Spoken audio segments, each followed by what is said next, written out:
Bonjour à tous, j'espère que vous allez bien. Aujourd'hui, on se trouve pour la première partie du résumé du roman Le Monde perdu de Michael Crichton, la suite du roman Jurassic Park du même auteur. Et donc, commençons. Ian Malcolm donne une conférence sur le thème de l'extinction au Santa Fe Institute. Malcolm a fait remarquer qu'il n'est que légèrement mort au lieu d'être cliniquement mort comme il était à la fin de Jurassic Park. Et maintenant, il doit marcher avec une canne.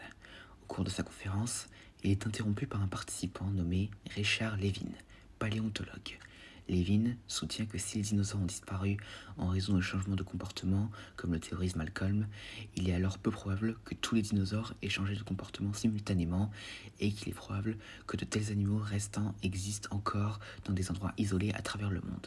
Malcolm arrête brutalement l'homme et reprend sa conférence, tandis que Levin recommence à prendre des notes. Après avoir fini la conférence, Malcolm quitte l'institut pour déjeuner avec son amie, une jeune biologiste, Sarah Harding. Harding a soigné Malcolm de ses blessures et a presque noué une relation amoureuse avec lui.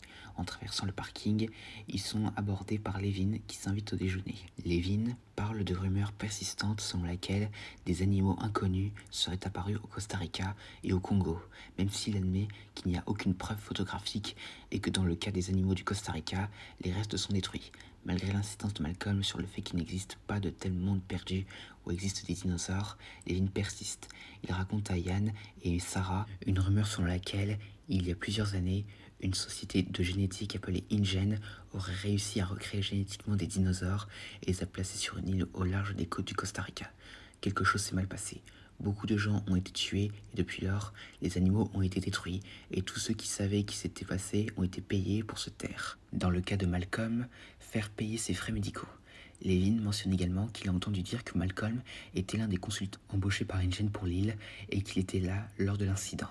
Malcolm nie tout cela, mais Harding soupçonne en privé que les rumeurs sont vraies, rappelant que lorsque Malcolm a été hospitalisé, il faisait souvent des cauchemars fiévreux et répétait plusieurs noms de dinosaures. Harding croyait qu'il ne faisait que des rêves, mais il revivait une expérience horrible. Malcolm considère l'histoire des dinosaures comme une création de mythes modernes et rien de plus, déclarant que plusieurs voyages ont été effectués à Isla Nublar depuis que l'incident supposé s'est produit et qu'aucune preuve n'a jamais été trouvée. Levin est soulagé à l'idée que InGen soit un mythe, car cela signifie que quels que soient ces animaux apparus, ils doivent être de vrais dinosaures. Levin propose alors une expédition pour localiser ces animaux s'ils réapparaissent, et Malcolm accepte à contre-cœur d'y aller, mais pense en privé qu'il n'y a plus de rapport. Les trois suivent leur propre chemin. Harding retourne poursuivre son étude sur les hyènes de Tanzanie et Malcolm retourne à ses cours. Levin les contacte périodiquement pour leur demander des avis sur l'équipement de terrain, ce qui fait grimper Malcolm au mur avec ses questions constantes. Levin vole en hélicoptère au-dessus de la jungle dense du Costa Rica environ 18 mois après sa rencontre avec Malcolm. Il est accompagné de Martin Gutiérrez, un biologiste de terrain américain qui travaille dans la réserve biologique de Carrara Local. Récemment, une autre carcasse d'animal étrange a été découverte par deux campeurs sur une plage isolée, et Levin a hâte d'examiner les restes avant que le gouvernement ne les détruise. Des problèmes surviennent immédiatement dès l'atterrissage. Levin est agacé d'apprendre que les services de santé publique du Costa Rica est déjà sur place, contaminant peut-être le spécimen et qu'il lui est interdit de prendre des photos. Le cadavre est dans un état de décomposition avancé, bien que Levin puisse dire que son pigment cutané semble être vert avec des stries plus foncées qui le traversent et que la créature est glabre. Il remarque également que ses pattes postérieures sont puissamment construites, plus que ce qui est typique des lézards. Les pilotes deviennent de plus en plus agités, tandis que Levin continue d'examiner le cadavre. Il découvre une profonde entaille près de la cuisse de l'animal qui descend jusqu'aux os. Levin, impatient d'être précipité par les pilotes, se dispute avec Martin qui pense que l'animal est simplement une espèce inconnue d'iguane, ce que Levin nie. Levin remarque quelque chose d'étrange sur le cadavre et prélève un échantillon à l'aide d'un couteau de poche. Soudain, Levin reçoit l'ordre de s'éloigner du cadavre et alors qu'il commence à argumenter, il voit des hommes armés de lance-flammes s'approcher du cadavre. Il les supplie de ne pas détruire l'animal, mais ses supplications tombent dans l'oreille d'un sourd et la carcasse est incinérée. Alors que Levin part monter à bord de son avion pour rentrer chez lui, il remarque une banque de téléphone et que l'une d'eux est utilisée par le pilote qui s'est envolé avec Martin Gutiérrez jusqu'à la plage où la carcasse de l'animal a été trouvée. Méfiant, Levin fait semblant d'ajuster son sac à dos et écoute l'appel.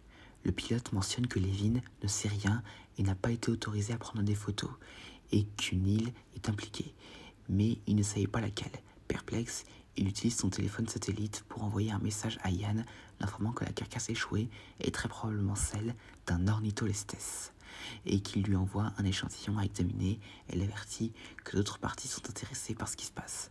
Après avoir lancé son message, il rassemble son sac et se dirige vers la porte d'embarquement pour prendre son avion. Rencontrés dans un restaurant Marie Callender à 2h du matin, Lewis Dodson et George Baselton attendent l'arrivée d'Ed James qui a rassemblé des informations pour eux. Dodson est un généticien travaillant pour Biosyn, tandis que Baselton est professeur de biologie fréquemment embauché pour résoudre des problèmes d'image de Biosyn. James arrive et Dodson, impatient, insiste pour que James présente ses découvertes. James sort une enveloppe en papier cartonné contenant des dossiers sur les individus impliqués dans l'incident de Jurassic Park. Alan Grant est congé à Paris pour donner des conférences sur les nouvelles découvertes concernant le tyrannosaure, tandis que son ancien élève, Ellie Sattler, a épousé un physicien à Berkeley et a eu 2 enfants. Il informe Dodson que la plupart des autres sont morts. Donald Gennaro est mort de dysenterie lors d'un voyage d'affaires, et Dennis Nedry et John Hammond sont morts lors de l'incident du parc d'Ingen. Enfin, il mentionne que les petits-enfants de Hammond vivent tous les deux avec leur mère. Tim a récemment commencé l'université, tandis que Lex fréquente une école préparatoire. Dodson demande si quelqu'un d'Ingen a été en contact avec eux, et James déclare que non. Et Ingen a déposé son bilan. Récemment, les actifs durables d'Ingen ont finalement commencé à être vendus et Baselton demande si le site B était impliqué dans la vente. Mais ni lui ni Dodson ne précisent qu'est-ce que le site B. Dodson pose ensuite des questions sur Ian Malcolm et Richard Levin. Et James mentionne que Malcolm a accepté un poste de professeur invité à Berkeley dans le département de biologie, tandis que Levin enseigne dans une classe de lycée en guise de service communautaire. James dit ensuite à Dodson que Levin est récemment parti pour le Costa Rica et qu'il devrait revenir plus tôt dans la journée, mais qu'il n'est jamais descendu de l'avion dans lequel il devait revenir. Dodson exige que James trouve Levin. Ian Malcolm est seul dans son bureau et travaille lorsqu'un colis lui arrive. Malcolm, qui peut désormais marcher sans l'aide de sa canne, signe le colis et avec l'aide de son assistante Beverly, il examine l'échantillon de Levin. Ayant commencé à douter de ses affirmations initiales, Malcolm croit désormais en privé que les dinosaures pourraient encore exister. Mais pas comme le croit Levin. Malcolm ouvre l'emballage qui contient un cylindre en acier marqué de marquage de risque biologique. Il ouvre le cylindre provoquant un givre de l'extérieur en raison du gaz réfrigérant préservant l'échantillon. Il jette le contenu sur une table et un sac en plastique contenant un morceau de chair verdâtre et déchiquetée et une note. La texture caillouteuse de la peau incite Malcolm à demander à son assistante de prendre rendez-vous avec Elizabeth Gelman qui travaille au zoo local. Il lit ensuite la note qui dit simplement « J'avais raison et tu avais tort ». Levin et son guide Diego escaladent une falaise rocheuse d'une île isolée au large de la côte du Costa Rica. En atteignant le sommet, ils se retrouvent entourés d'une jungle luxuriante et Diego assemble la carabine à l'air comprimé haut de gamme qui lui a été offert. Après une dispute avec Diego, qui avait allumé une cigarette contre la volonté de Levin, les 2 hommes sont interrompus par un bruit bizarre. Peu de temps après avoir continué, les 2 trouvent les preuves d'un vieux sentier de jeep envahi par la végétation et décident de le suivre. En suivant le sentier, ils tombent sur un ruisseau peu profond. Levin remarque quelque chose qui brille dans les berges boueuses. Soudain, un buisson fait du bruit, et Levin est choqué que la créature qui en sort est un Musaurus, un prosauropode de la fin du Trias. Ravi de voir un dinosaure vivant, Levin ne peut s'empêcher de sourire. Mais soudain, le Musaurus émit un sifflement d'inquiétude et s'enfuit. Levin, quant à lui, sentit une odeur fétide, et soudain Diego fut entré dans les buissons, et Levin aperçut un pied énorme qui se retira dans la végétation. Et puis soudain, un énorme animal que Levin n'eut pas le temps d'identifier chargea vers lui, et lui arracha son sac à dos. Levin pensait qu'il allait mourir, mais parvint malgré tout à s'échapper. Et c'est là que s'arrête cette première partie du roman. Alors comme on peut le voir, c'est assez différent du film. Alors déjà, puisque Amande meurt dans le premier roman, et bien contrairement au film où il ne meurt pas, et bien il ne réapparaît pas dans la suite, donc dans ce roman. Et donc du coup aussi on peut voir que il y a un personnage qui n'apparaîtra pas dans le film, qui fait son apparition et qui aura une très grande importance, le dénommé Richard Levin, qui est un personnage qui n'apparaîtra pas dans le film, ni même dans un autre bien plus tard ou dans une série. Et donc c'est un personnage qui sera inspiré pour en créer des nouveaux dans le film. Et on peut voir aussi que on en apprend un peu, contrairement au film, sur le destin des autres personnages du premier roman, parce que ce n'était pas vraiment le cas dans le film. Et Lewis Dodson, ainsi que Ian Malcolm et Martin Gutiérrez, sont les seuls personnages du premier roman à faire leur retour. Et Dodson, bien sûr, prendra une très grande importance, mais finalement, dans le film, il sera remplacé par Peter Ludlow et ne réapparaîtra que bien plus tard dans Jurassic World le monde d'après et la colo du Crétacé.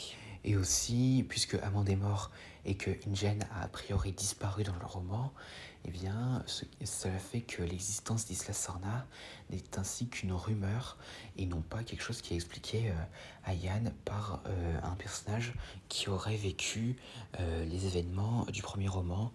Et du coup, voilà. Et aussi pour les créatures qui sont rencontrées, alors déjà, le Musaurus, eh bien, lui, bien sûr, il sera oublié et n'apparaîtra pas dans le film. En revanche, la scène de sa rencontre il pourrait peut-être s'en être inspiré pour la scène avec le Compsognathus au début du Monde Perdu, mais un peu plus dangereux cette fois. Et aussi pour les deux créatures qui attaquent Levin. Alors bon, c'est un spoil, mais il s'agit ici de Carnotaur capables de se camoufler. Ce qui fait d'ailleurs que l'apparition du Carnotaur dans Fallen Kingdom n'est pas la première du dinosaure dans cette saga, puisque il est apparu pour la première fois dans ce roman. Et d'ailleurs, il était même envisagé de mettre ces derniers dans le film Le Monde Perdu. Mais finalement, ils n'apparaîtront jamais. Et leur camouflage, bien sûr, qui est très proche de celui des caméléons, est la source d'inspiration pour celui de l'Indominus Rex. Et donc à part ça, voilà tout ce que j'avais à dire concernant cette première partie du résumé du roman Le Monde Perdu de Michael Crichton. J'espère que cette vidéo vous aura plu, n'hésitez pas à me dire ça dans les commentaires et à la prochaine.